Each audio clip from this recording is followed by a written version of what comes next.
Openstax, Contemporary Mathematics, Chapter 2, Section 2, Compound Statements. Figure 2.6. A person seeking their driver's license must pass two tests. A compound statement can be used to explain performance on both tests at once. Credit. And it's a picture of two people driving. Or at least one person behind the steering wheel and one person kind of hanging out. Learning objectives. After completing this section, you should be able to 1. Translate compound statements into symbolic form. 2. Translate compound statements in symbolic form with parentheses into words. 3. Apply the dominance of connectives. Suppose your friend is trying to get a license to drive. In most places, they will need to pass some form of written test, proving their knowledge of the laws and rules for driving safely. After passing the written test, your friends must also pass a road test to demonstrate that they can perform the physical task of driving safely within the rules of the law. Consider the statement, my friend passed the written test, but they did not pass the road test. This is an example of a compound statement, a statement formed by using connective to join two independent clauses or logical statements. The statement, my friend passed the written test, is an independent clause because it is a complete thought or idea that can stand on its own. The second independent clause in this compound statement is, my friend did not pass the road test. The word but is the connective used to join these two statements together, forming a compound statement. So did your friend acquire the driving license? This section introduces common logical connectives and their symbols, and allows you to practice translating compound statements between words and symbols. It also explores the order of operations, or dominance of connectives, when a single compound statement uses multiple connectives. Common logical connectives. Understanding the following logical connectives, along with their properties, symbols, and names, will be key to applying the topics presented in this chapter. The chapter will discuss each connective introduced here in more detail. The joining of two logical statements with the word and or but forms a compound statement called a conjunction. In logic, for a conjunction to be true, all the independent logical statements that make it up must be true. The symbol for a conjunction is a upside down V. I will call it caret. Consider the compound statement. Derek Jeter played professional baseball for the New York Yankees, and he was a shortstop. If P represents the statement, Derek Jeter played professional baseball for the New York Yankees, and if Q represents the statement, Derek Jeter was a shortstop, then the conjunction will be written symbolically as P caret Q. The joining of the two logical statements with the word or forms a compound statement called a disjunction. Unless otherwise specified, a disjunction is an inclusive or statement, which means the compound statement formed by joining two independent clauses with the word or will be true if at least one of the clauses is true. Consider the compound statement. The office manager ordered cake for an employee's birthday, or they ordered ice cream. This is a disjunction because it combines the independent clause, the office manager ordered cake for an employee's birthday, with the independent clause, the office manager ordered ice cream. Using the connective or. This disjunction is true if the office manager ordered only cake, only ice cream, or they ordered both cake and ice cream. Inclusive or means you can have one or the other or both. Joining two logical statements with the word implies, or using the phrase if first statement, then second statement, is called a conditional or implication. The clause associated with the if statement is called the hypothesis or antecedent, while the clause following the then statement or the word implies is called the conclusion or consequent. The conditional statement is like a one-way contract or promise. The only time the conditional statement is false is if the hypothesis is true and the conclusion is false. Consider the following conditional statement. If Pedro does his homework, then he can play video games. The hypothesis antecedent is the statement following the word if, which is Pedro did his homework. The conclusion, consequent, is the statement following the word then, which is Pedro can play his video games. Joining two logical statements with the connective phrase if and only if is called a biconditional. The connective phrase if and only if is represented by the symbol It's a left and right arrow. In the biconditional statement, P, left, right, Q, P is called the hypothesis or antecedent, and Q is called the conclusion or consequent. For a biconditional statement to be true, the truth values of P and Q must match. They must both be true, or both be false. The table below lists the most common connectives used in logic, along with their symbolic forms and the common names used to describe each connective. So we have connective 1 is and but. It's upward caret. Conjunction. It's called a conjunction. Then the connective or is a downward caret, and that's called a disjunction or inclusive or. Then there's not, which is tilde, that's negation. If, then, implies. There's a one-way arrow, conditional or implication, and then if and only if, double arrow, biconditional. That's table 2.3. Caution. These connectives, along with their names, symbols, and properties, will be used throughout this chapter and should be memorized. Example 2.8. Associate connectives with symbols and names. For each of the following connectives, write its name and associated symbol. 1, or 2 implies, 3, but. Solution. 1. A compound statement formed with the connective word or is called a disjunction, and it is represented by the down caret symbol. 2. A compound statement formed with the connective word implies or phrase if then is called a conditional statement or implication and is represented by the one-way arrow.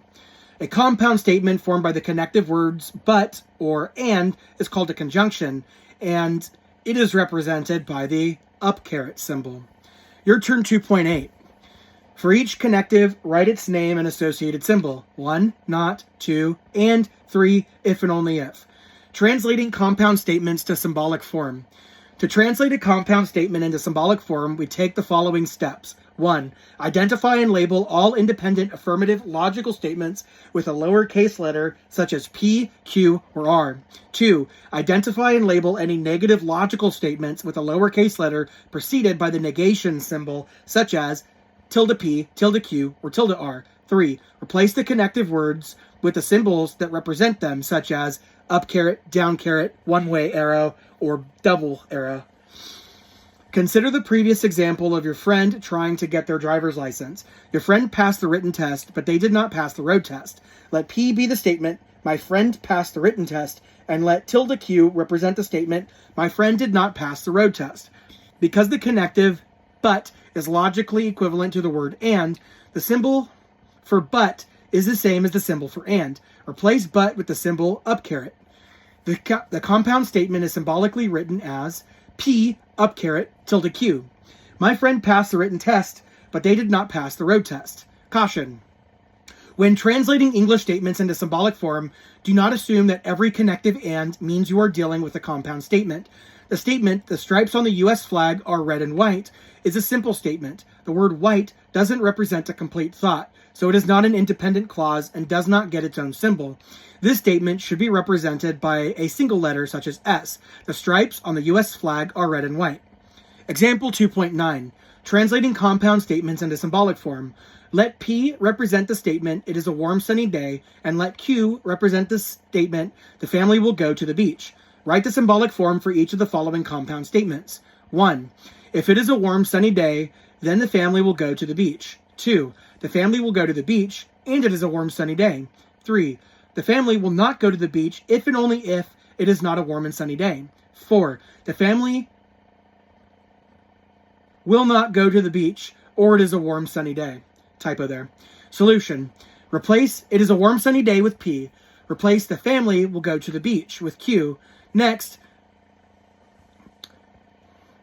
because the connective is if, then, place the conditional symbol, one-way arrow, between P and Q. The compound statement is written symbolically as P arrow Q. 2. Replace the family will go to the beach with Q. Replace it is a warm sunny day with P. Next, because the connective is and, place the up caret symbol between Q and P. The compound statement is written symbolically as Q up caret P. 3. Replace the family will not go to the beach with tilde Q. Replace it is not a warm sunny day with tilde P. Next, because the connective is or.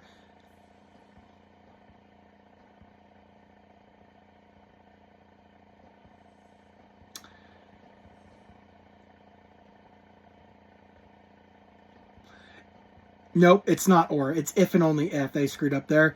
Place the biconditional symbol, left-right arrow, between tilde Q and tilde P. The compound statement is written symbolically as tilde Q, left-right, tilde P. 4. Replace the family will not go to the beach with tilde Q. Replace it is a warm sunny day with P. Next, because the connective is or, place the down caret symbol between tilde Q and P.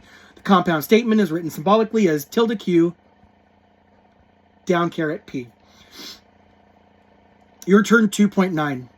Let P represent the statement, last night it snowed, and Q represent the statement, today we will go skiing. Write the symbolic form of each of the following compound statements. 1. Today we will go skiing, but last night it did not snow. 2. Today we will go skiing if and only if it snowed last night. 3. Last night it snowed, or today we will not go skiing. 4. If it snowed last night, then today we will go skiing. Translating compound statements in symbolic form with parentheses into words. When parentheses are written in a logical argument, they group a compound statement together, just like when calculating numerical or algebraic expressions. Any statement in parentheses should be treated as a single component of the expression.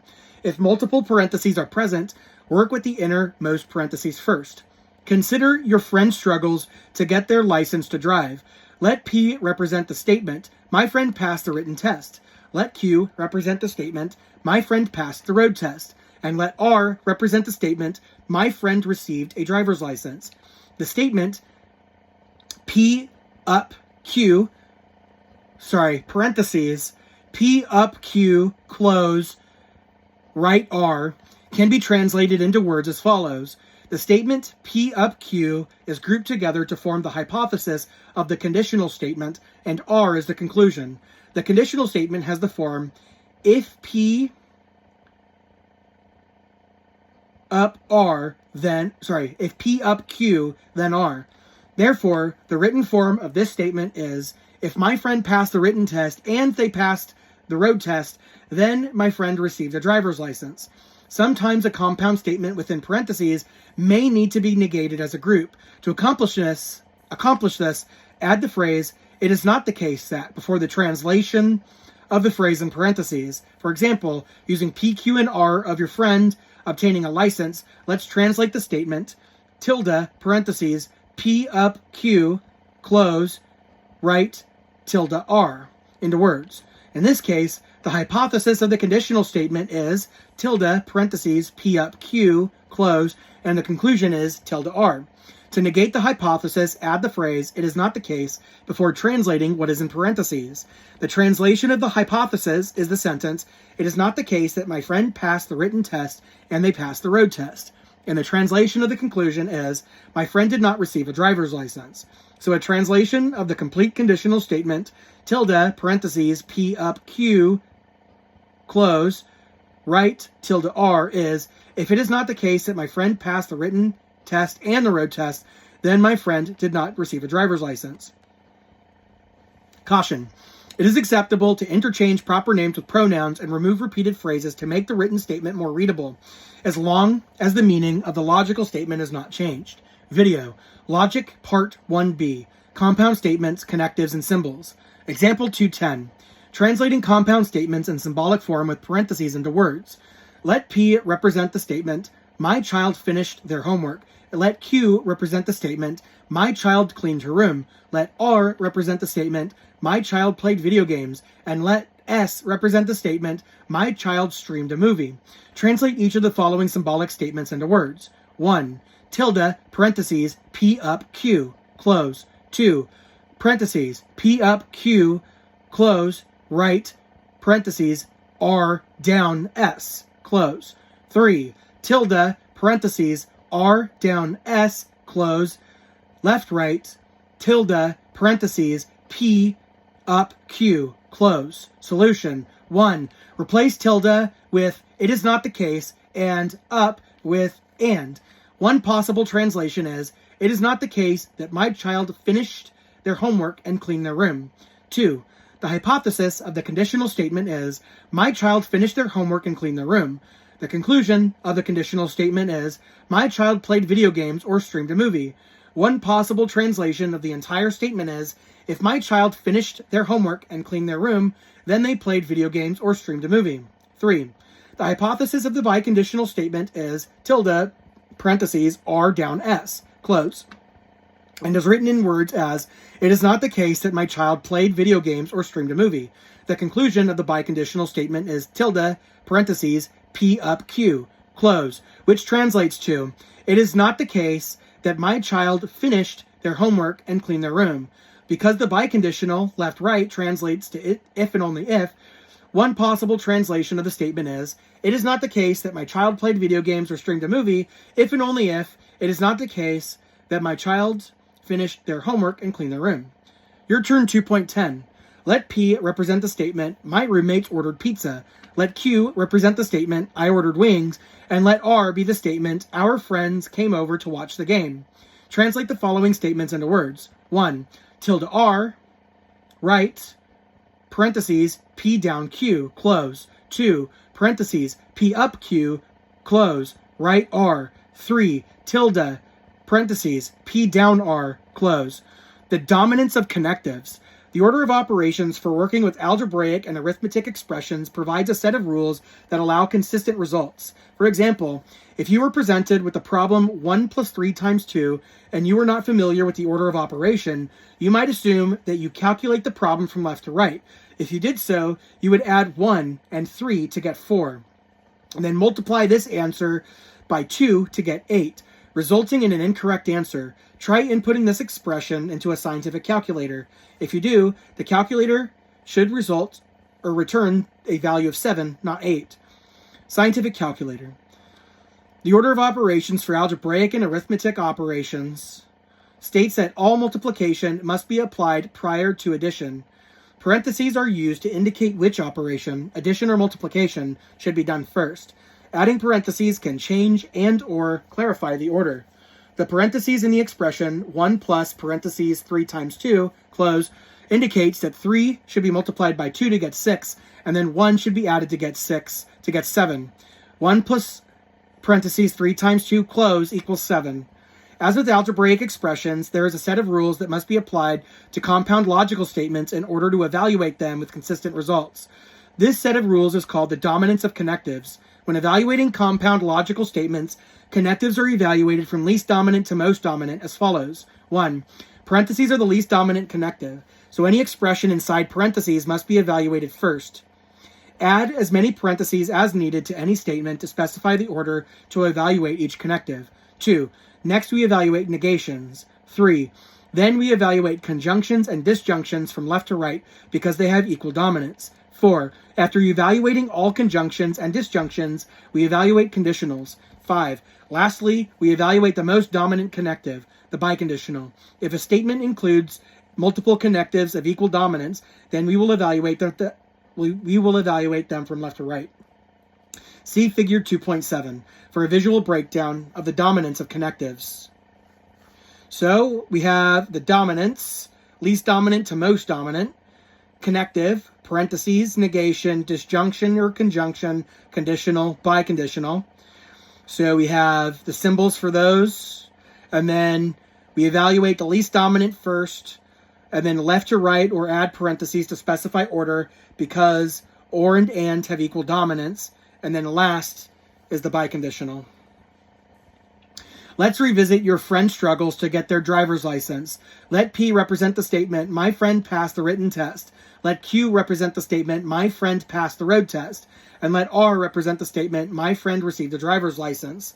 Let's use the dominance of connectives to determine how the compound statement P up tilde Q right R should be evaluated. Step 1. There are no parentheses, which is least dominant of all connectives, so we can skip over that. 2. Because negation is the least dominant, we should evaluate tilde Q first. We could add parentheses to the statement to make it clearer with connecting needs to be evaluated first. So P up tilde Q, right R is equivalent to P up parentheses tilde Q, close right R. Step 3. Next, we evaluate the conjunction up. So P up, not Q, therefore R is equivalent to parentheses P up parentheses tilde Q, close right R. Step 4. Finally, we evaluate the conditional right, as this is the most dominant connective in this compound statement. Who knew? When using spreadsheet applications like Microsoft Excel or Google Sheets, have you noticed that core functions such as sum, average, or rate have the same name and syntax for use? This is not a coincidence. Various standards organizations have developed requirements that software developers must implement to meet the conditions set by governments and large customers worldwide. The Open Document Forum OASIS standard enables transferring data between different office productivity applications and was approved by the International Standards Organization, ISO, and IEC on May 6, 2006. Prior to adopting these standards, a government entity, business, or individual could lose access to their own data simply because it was saved in a format no longer supported by a proprietary software product. Even data they were required by law to preserve, or data they simply wished to maintain access to.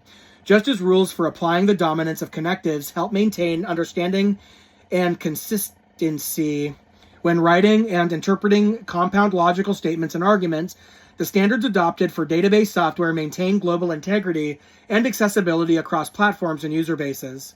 Example 211. Applying the dominance of connectives. For each of the following compound logical statements, add parentheses to indicate the order to evaluate the statement. Recall that parentheses are evaluated innermost first. So 1, we have P up tilde Q down R. 2, we have P right tilde P up R. 3, tilde parentheses P down Q close left right tilde P up tilde Q. Solution. Because negation is the least dominant connective, we evaluate it first.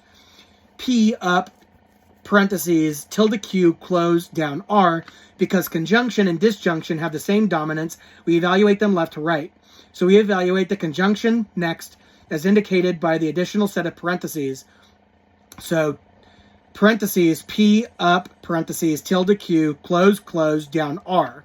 The only remaining connective is the disjunction, so it is evaluated last, as indicated by the third set of parentheses. The complete solution is parentheses P up parentheses tilde Q close down R close. 2. Negation has the lowest dominance, so it is evaluated first. Q right parentheses tilde P close up R. The remaining connectives are the conditional and the conjunction. Because conjunction has a lower precedence than the conditional, it is evaluated next, as indicated by the second set of parentheses. So Q right parentheses tilde P close up R close. The last step is to evaluate the conditional, as indicated by the third set of parentheses. Parentheses Q right parentheses tilde P close up R close. 3. This statement is known as De Morgan's law for the negation of a disjunction. It is always true. Section 2.6 of this chapter will explore De Morgan's laws in more detail. First, we evaluate the negations on the right side of the biconditional prior to the conjunction. Then we evaluate the conjunction on the left side of the biconditional, followed by the negation of the disjunction on the left side. Lastly, after completely evaluating each side of the biconditional, we evaluate the conditional. It does not matter which side you begin with. The final solution is parentheses, tilde, parentheses, P, down, Q, close, left, right, parentheses, tilde P, close, up, parentheses, tilde Q, close. Your turn 211. For each of the following compound logical statements, add parentheses to indicate the order in which to evaluate the statement. Recall that parentheses are evaluated innermost first. 1. P, down, Q, up, tilde R. 2. Tilde P, right, Q, down, R. 3.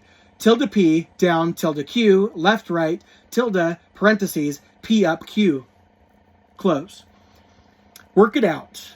Logic terms and properties. Matching game. Materials. For every group of 4 students, include 30 cards, game, trading, or playing cards, 30 individual clear plastic gaming card sleeves, and 30 card-sized pieces of paper. Prepare a list of 60 questions and answers ahead of time related to definitions and problems, in statements and quantifiers, and compound statements. Provide each group of 4 students with 20 questions and their associated answers. Instruct each group to select 15 of the 20 questions, and then, for each problem selected, create 1 card with the question and 1 card with the answer. Instruct the groups to then place each problem and answer in a separate card sleeve. Once they create 15 problem cards and 15 answer cards, have students shuffle the set of cards. To play the game, groups should exchange their card decks to ensure no team begins playing with the deck that they created. Split each 4-person group into teams of 2 students. After shuffling the cards, one team lays cards face down on their decks in a 5x6 grid. The other team will go first. Each player will have a turn to try matching the question with the correct answer by flipping 2 cards to the face-up position. If a team makes a match, they get to flip another 2 cards. If they do not get a match, they flip the cards face down, and it is the other team's turn to flip over 2 cards. The game continues in this manner until teams match all question cards with their corresponding answer cards. The team with the most set of matching cards wins.